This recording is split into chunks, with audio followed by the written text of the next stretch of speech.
Welcome to the discussion on adenovirus. At the end of the discussion, we would be able to know the general properties of adenoviruses. We would be able to elaborate on the morphology of adenoviruses.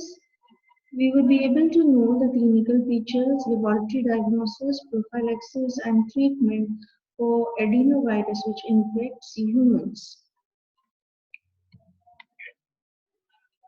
Let's move on to the general properties of adenoviruses. So adenovirus belongs to family Adenoviridae.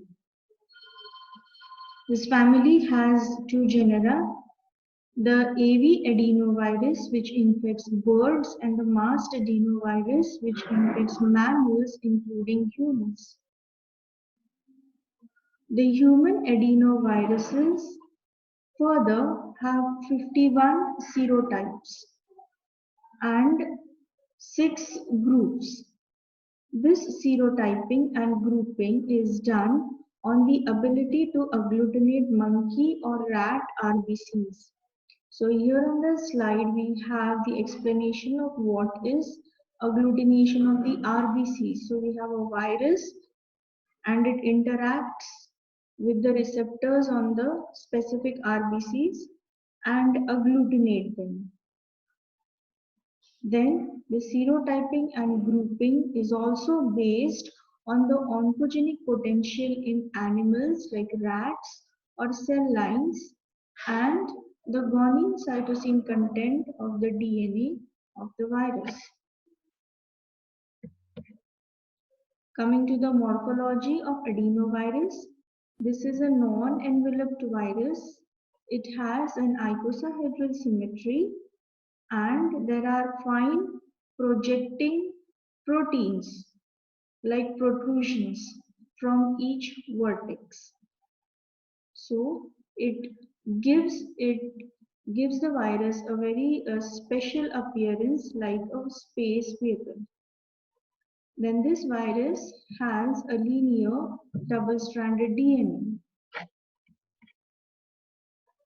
Coming to the clinical manifestations, adenovirus infects and replicates in the epithelial cells of the respiratory tract, eye, the gastrointestinal tract, urinary bladder, and liver.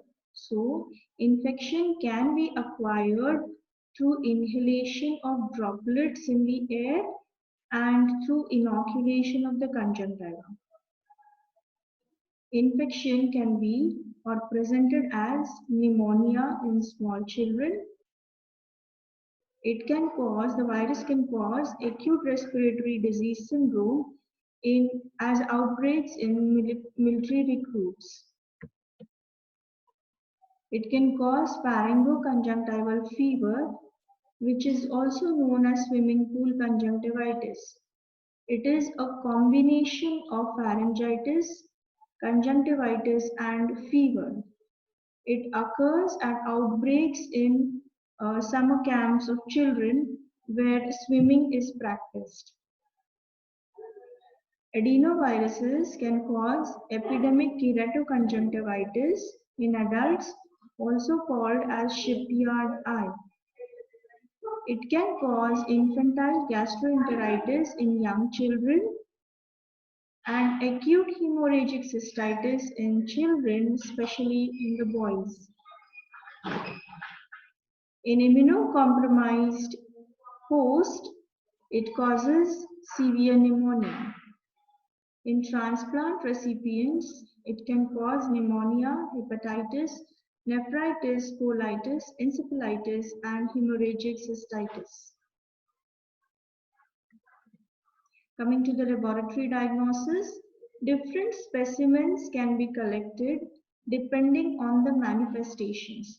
For example, in respiratory manifestations, throat swab can be collected.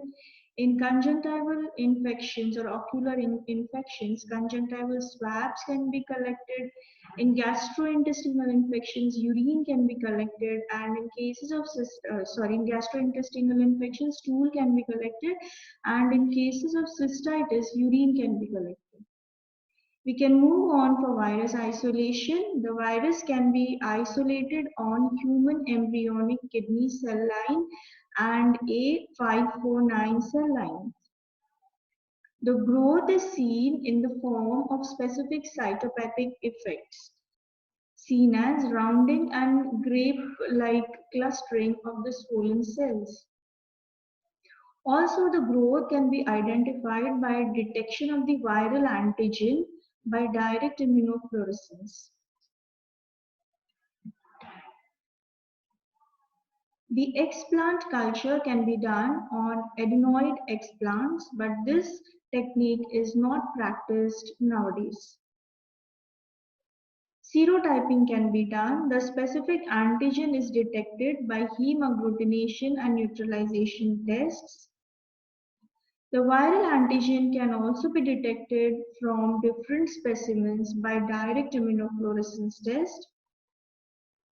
The virus-specific genes can be detected by performing techniques like the polymerase chain reaction.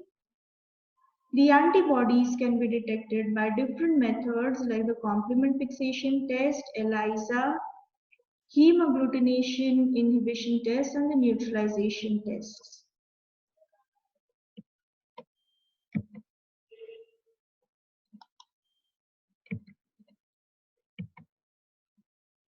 Coming to the prophylaxis and treatment, a promising vaccine is presently not available. Rather, we can follow general prophylactic measures like hand washing, which is very effective. Nextly, disinfecting the environment with sodium hypochlorite can be done or practiced. Swimming pools can be chlorinated well, and strict asepsis during eye examination can be practiced. For treatment, no specific antiviral drug is available, so supportive treatment can be offered. With this, we finish with the discussion of adenovirus. Thank you.